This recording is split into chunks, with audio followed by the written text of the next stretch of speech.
बर्तमान चली कांग्रेस जन असंतोष आंदोलन देखिपे ओडिशा सारू कांग्रेस नेता माने कांग्रेस कर्मी मैंने आशा प्रत्येक ओडार कोण अणुकोण आज लोअर पीएमजी रण हुंकार देखा मिली देखिपे आंदोलन बर्तमान पूरा हुंकार सारी सारे आंदोलन खूब तीव्र भाव में बर्तमान देखो समस्त कांग्रेस बड़ बड़ नेता मान पाखु आरंभ करके समस्त कर्मी मैंने अच्छा तो बर्तमान आम सहित जोड़ी होती आज पूरा भयंकर हुंकार देखा मिली जो आम बीजेपी सरकार नुआ सरकार अच्छी प्रतिवाद आज से सब देखु कौन प्रतिवाद कर आज जो भाव ओडार युवक मानक आज प्रत्याहार अत्याचार कर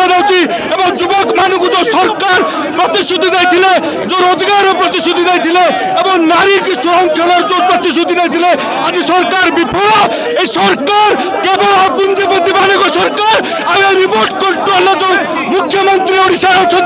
आम युव कांग्रेस दाबी करूँ किपरि भाव से पद छड़ू आ रिमोट कंट्रोल द्वारा ओडिशार सम्मान हानि होशार युवक मान अधिकार से वंचित हो बाहर जा दादन करुँच से विरोध में आज ये केवल कांग्रेस नुहे सारा भारत ओडिशा आसी युवक मैंने आज प्रतारणा जो शिकार होती प्रतिवाद कर।